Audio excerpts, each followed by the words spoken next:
Right, okay, welcome back. This is part 2 of the 2015 paper 2.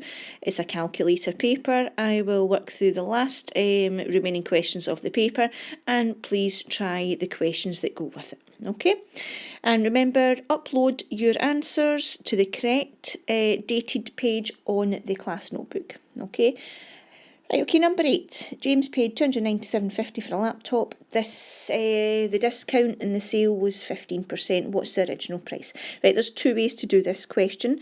If the method your own teacher has shown you is slightly different from this one, please pause the video, you try it your way, and all we're looking for is obviously the same answer, okay? So, this is the way I would have shown my class. We are working out a previous price, a past price, an original price, okay? If we were working out a future price, right, a future price, you multiply. I think we had one like this in the first part of the paper. We multiplied to get a future price. We're working out a past price, so we don't multiply, we divide, okay? So I would do £297.50 divided by. If it was an increase, I think the original question way back, number 1, I think it might have been the beginning of the paper, it was an increase of 2.8%, so we multiplied by 1.028.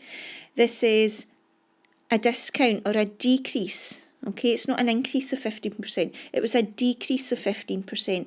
To decrease, you don't multiply by 1 point, you subtract it from 100 and you multiply it by the remaining 85.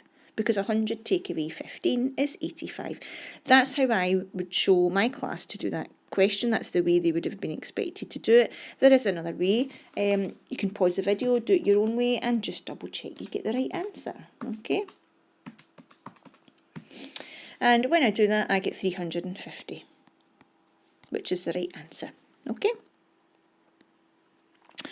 Number 9. The flag at each hole in a golf course is coloured red and blue. R will be the, right, okay, PQR, right, okay. Triangle is the red section. QRT, right, this is the red bit. I'll colour it in red. Right, this is the red bit.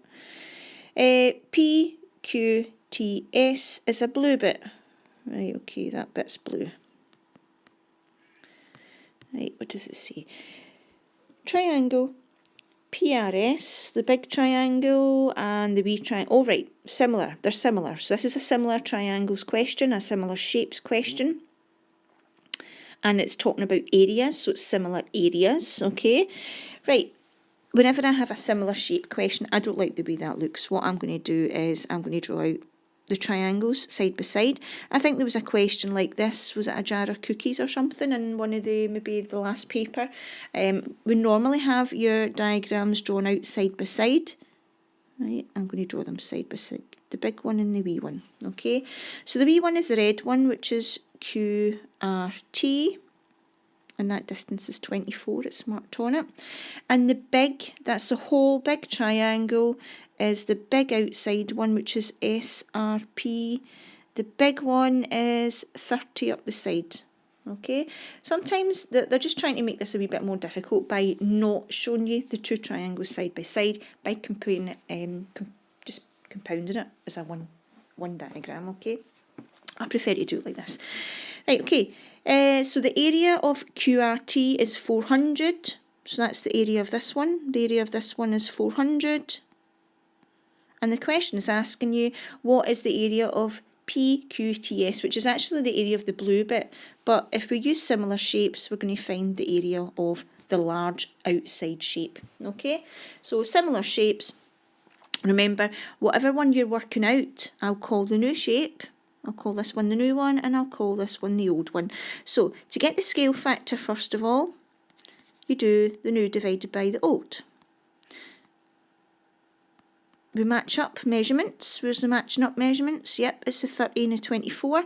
So it's 30 divided by 24.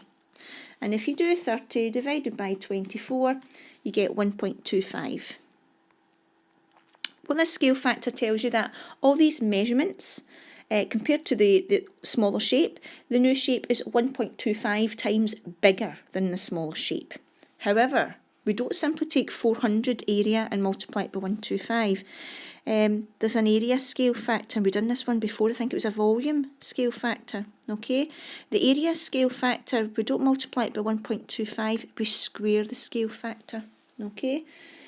Square that gives us 1.5625. You can do this in the one calculation if you want. So the large area of the large triangle is 1.5625 times bigger than the area of the smaller one. Okay, I think the last one was a volume, and we cubed the scale factor. Okay, so we times this by the 400 and we get 625. Now see that 625, that's the area of the big surrounding triangle. The question actually said, what is the area of the blue bit on its own? So the area of this bit on its own that I'm now colouring in black is the area of the huge surrounding triangle, but we have to take away the red area. Okay, so that means the blue area, would be 625, take away the red bit. And what was the red bit? That was 400, told us in the question. So it's 225. And the units, is it squared centimetres? Squared centimetres. Okay. Right, next one. Number 10. Pendulum of a clock swings along the arc of the circle. The pendulum is this bit. The tick-tock bit that goes back and forward. That pendulum, the part there that's in the dark grey, that is the radius of the circle. Okay, we can't see the full circle, but it is the radius of the circle. The pendulum swings through 65 degrees. There we can see it. The length of the arc is 28.4 centimetres. So that's this length here. The 28.4 is the length of the arc. Find the length of the pendulum. So this is to do with arc lengths. Okay, to do with arc length, you must know your formula. It's the angle over 360. Arc length is about the circumference of a circle, a part of the circumference. So that's our formula for arc length. I'm going to put in the numbers that we know. Okay, do we know the angle? Yes, we do. We know the angle. So it's 65 over 360 times pi. We don't know the diameter. Okay, that is actually what we're going to have to work out. We're working out the radius, but we'll work out the diameter first. We know the answer to this. We know the arc length is 28.4. We were told it in the question. So we're not working out the arc length. We've been given the arc length, and this is a working backwards question. Now, the way I would do this, again, if it's slightly different from the way you would do it, just pause the video and just come back and check you get the same answer. Right, I would take each of these individuals and move them onto the other side. So I'm going to take that division by 360. I'm going to keep those ones there. That's a pi symbol, doesn't look like it. Division by 360, how do I get rid of a division by 360? I multiply the other side by 360. So I'm going to take the 28.4 times by 360, which gives you 10,224. Okay, now I'm going to get rid of the 65. So that's going to leave me with pi d is equal to. And how do I get rid of the 65? It's a multiplying by 65 on the left hand side, so I'm now going to divide this by 65. And if I do that, it gives me approximately 157.29 ... I'm keeping that number in the calculator. Okay, I'm doing each part, I'm leaving the number in the calculator so I'm not cutting off any decimal places or anything. Right, how do I find d now? Well, how do I get rid of the pi symbol? It's pi times d. To get rid of the pi symbol, I divide the 157 number by pi. Divide it by pi gives me approximately 50. About 50. Okay, this is d equals 50. Now, if d equals 50, the question was what's the length of the pendulum? I said at the very beginning, that pendulum, that's the pendulum there. That's not the diameter, that's the radius. So the question is basically, what's the radius? Well, we know the diameter is 50, half the diameter, the radius is about 25. And this is in centimetres. Number 11. We've got this tabletop that's in the shape of a hexagon. It's a regular hexagon. That means all 6 of these triangles are identical, okay? The 3 diagonals are shown as dotted lines. What they mean by a diagonal is that is a diagonal. It says the 3 diagonals are all shown and each have a length of 40. So that line there, that diagonal line is 40. The full diagonal, the full line is 40. What is the area of the top of the table? Right, so we've mentioned these are 6 identical triangles. We're going to work out the area. We know the area of a triangle formula. The area of a triangle formula from your formula list. Let's see it. There it's here. The area of a triangle formula. There's your formula list there. Area of a triangle. Right, area of a triangle. That formula there. Half AB sine C. Half AB sine C. Right, so it's a half times A and B are your 2 sides, the 2 lengths of the sides. These 2 lengths here. We know them. Yep. That full length of that diagonal line is 40. Therefore, they're 20 each. Okay, half the way across. If I do it in red, that distance there, nope, that's not red. That's 20 and that's 20. They're both 20. Okay, right. What about the angle though? So it's a half times 20 times 20 times sine C. Sine C is the angle in the middle of the 2 20s. Now this is a regular hexagon. That means we've said already that it's 6 identical triangles. Now the full 360 degrees in the middle is divided by 6 to give us the angle. Because there are 6 identical angles. So the angle is 60. So a half A being sine C, there we go, sine 60. Key this into our calculator. Half 1 divided by 2. Half times 20 times 20 times sine 60. I get nope. Yeah, no, maybe it is. Yes, I think it is. Yep, 173.205. Now remember, this is the area of one of these triangles. The question said, what's the area of the top of the table? The total area. So the area of the top, what do we need to do? We take the 173 number. I'm leaving it on the calculator. And we multiply it by 6 because there are 6 identical triangles, all with the same area. So I've got 1039.2. Let's just double check. Does it mention anything about rounding? Nope, doesn't mention. We'll leave it with 0.2. But make sure you've got your units. It's an area, square units, square centimetres.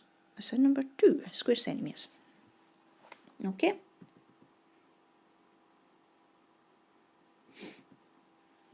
Number 12.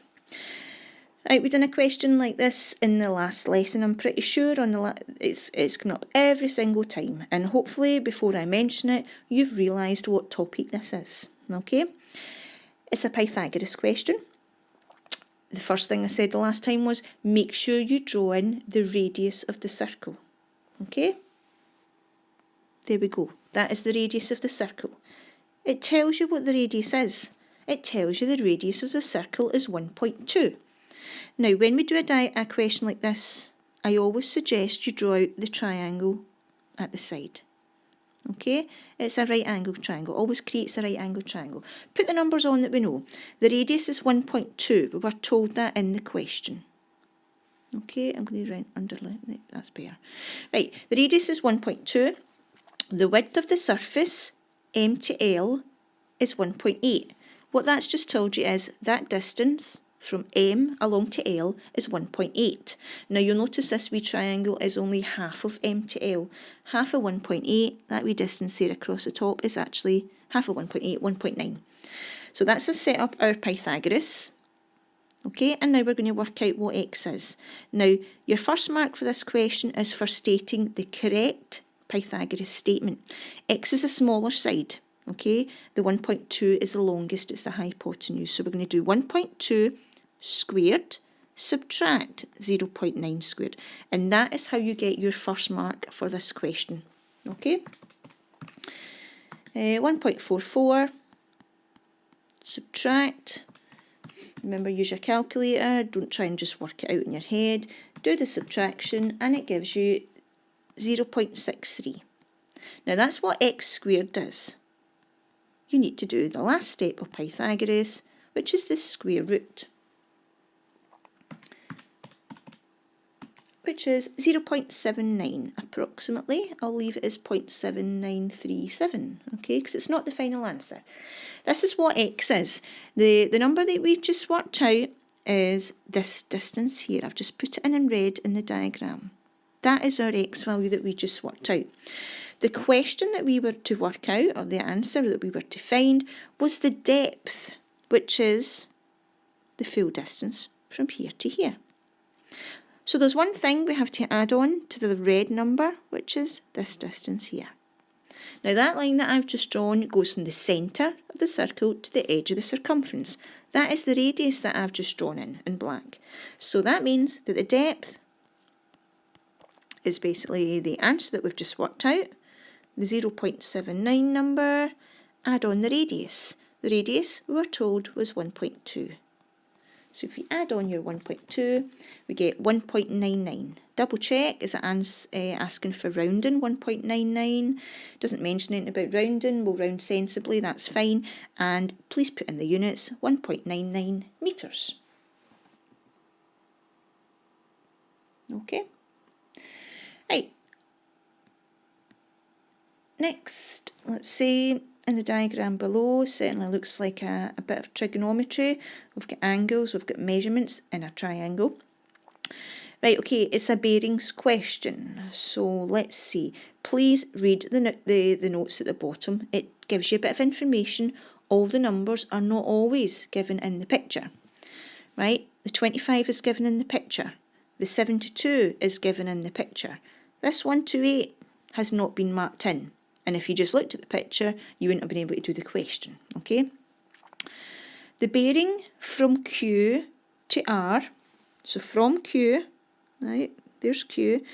The north line from Q, the bearing is 128 round to R. So starting from Q, measuring in a clockwise direction, that angle, it doesn't look like, I'm going to rub that out, it's a bit of a mess. That angle there, don't know if that's any better. That angle there is 128. That's what the 128. The angle measured from clockwise from north, from point Q, because it said from Q, round to R is 128. Right, I've put in that as 128. Now straight away, I can work out this one here.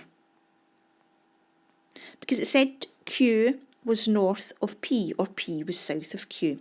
So in total, the 128 plus that extra bit makes 180. So I'm going to work out this wee bit in here by doing 180, take away 128, which is 52. So this here is 52, the one that I've just kind of coloured in black. That is 52. Now if I know that's 52, I've now got two angles in a triangle and I can work out the third. Now you'll notice that I haven't actually read which area, length. I haven't actually read the question to see what I'm working out here. I am using the information to work out other angles in the picture. Okay, so 128 allowed me to work out the 52, and the 52, three angles in a triangle add up to 180. I can work out this one. So the 52 and the 72, the two angles that we have, they add up to 124. Okay, three in a triangle make 180. 180, take away 124. Now remember, this is a calculator paper, okay? Where are we? 52 and 72. Away from 180, yes, it's 56. So that angle there at point R is 56, okay? Keep these angles handy. It's likely we're going to have to use that 56, okay? Right, calculate the distance between P and R. Port Lee to R, P to R. So this is our x value. That's what we're working out. It's a length, okay?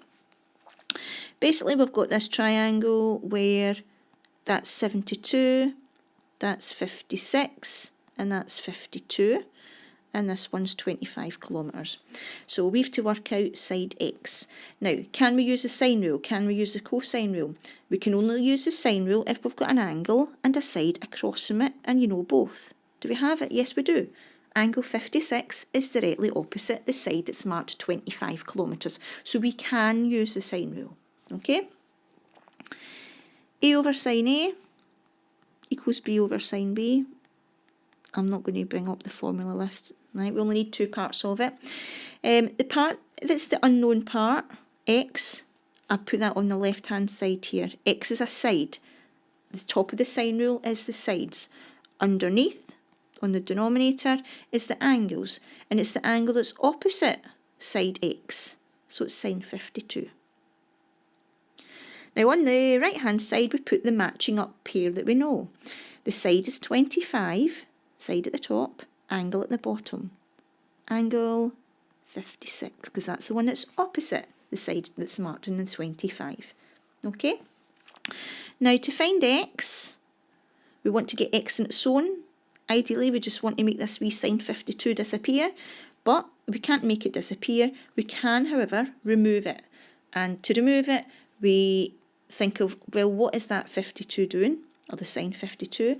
It's a division by sine 52. So to get rid of the division by sine 52, we take it across to the other side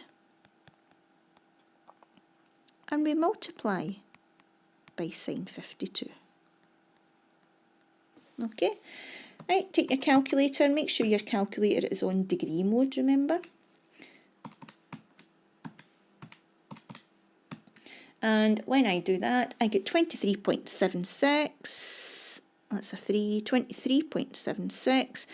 Let's read the question again. Calculate the distance. It doesn't mention anything about rounding, but we do need the units. We'll say 23.76 or 23.8, and it's in metres, kilometres. It's a distance. Okay, that's a 23.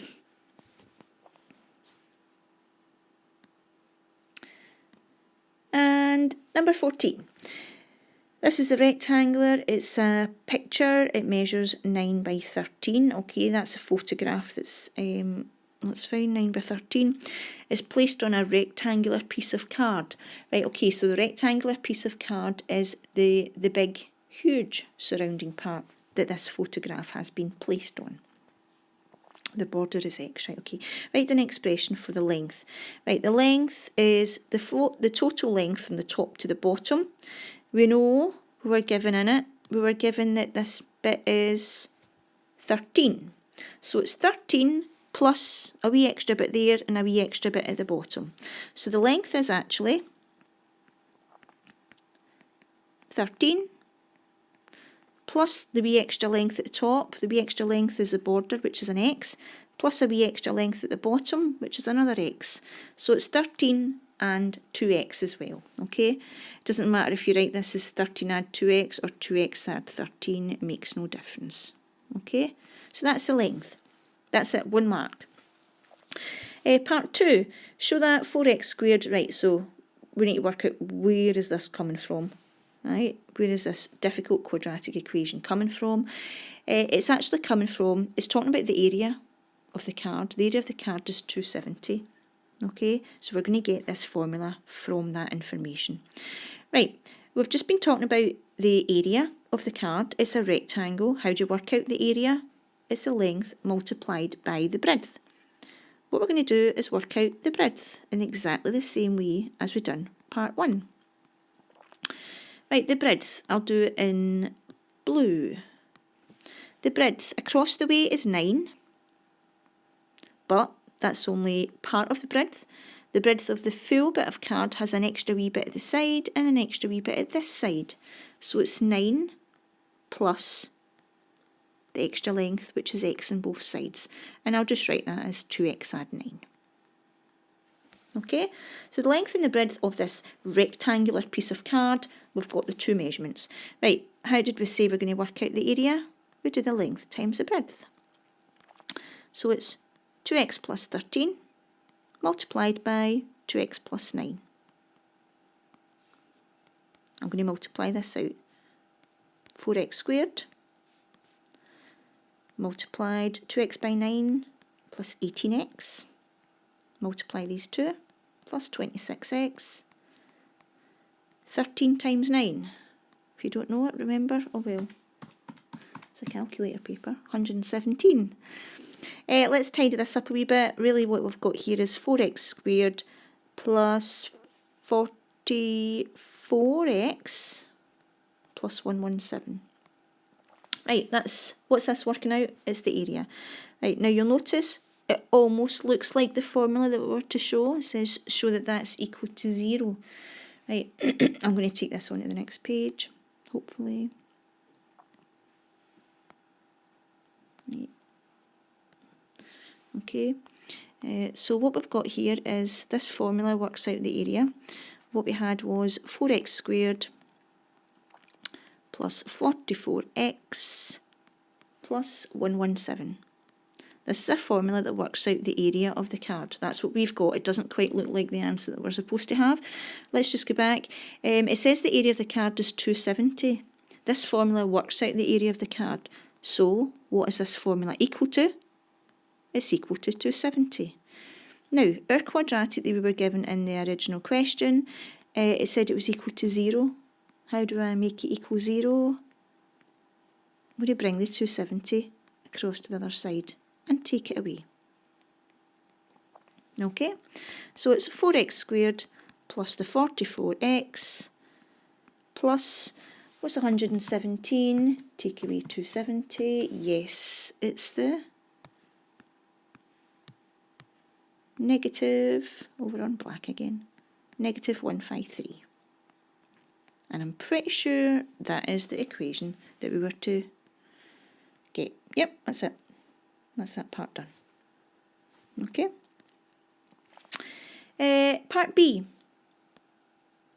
Let me move this up a wee bit. Part B says calculate the width of the border. So basically find x and give your answer to 1 decimal place.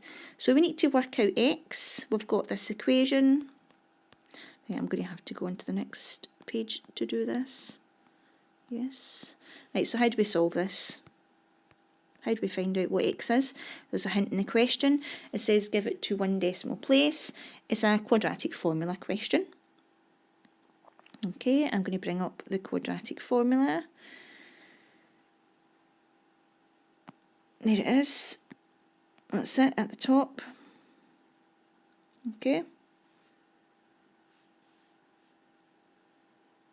I'm going to get rid of the quadratic formula.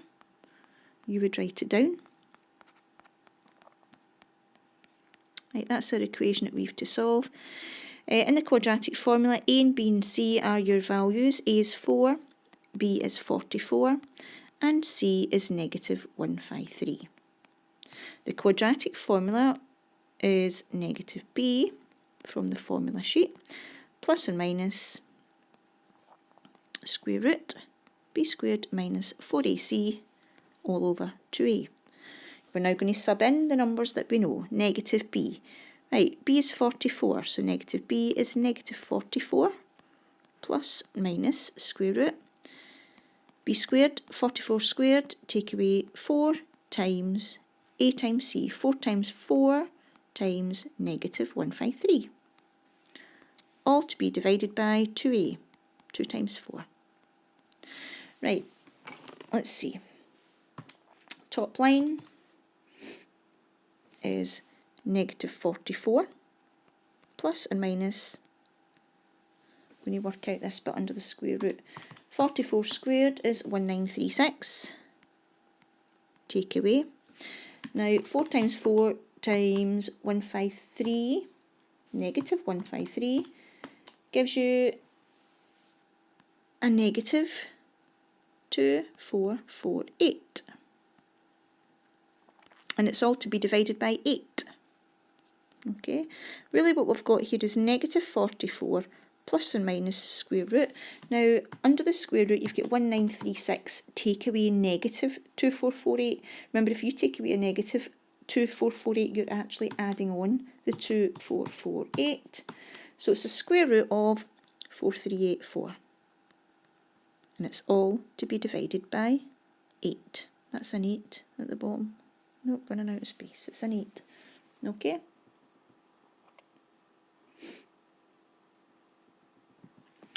I'm going to go over to the next page to finish this. Just try and remember the numbers. Yes. So we've got negative 44 plus or minus the square root of 4384, all divided by 8. Right, we get two solutions. One solution we do the formula with a plus. Okay, and to get our second solution, we do the formula again with a subtract. Okay, now I'm going to show you typing this in. Negative 44 plus the square root of 4384. Please press equals and then divide by 8. Right, I've got 2.776. Okay. And second one, negative 44, take away the square root of 4384, press equals, and then divide by 8. Negative 13.776. Okay, now let's just double check.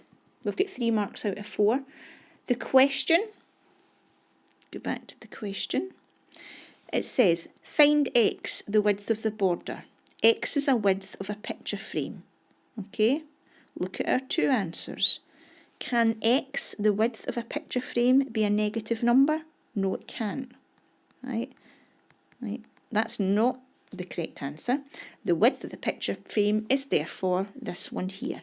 Now let's go back. I think it did mention about rounding. Give your answer to 1 decimal place. So we'll say the answer is 2.8. Is it centimetres? I think it was. Pretty sure. Yep, 2.8 centimetres. Okay. That's the end of the paper. Good luck.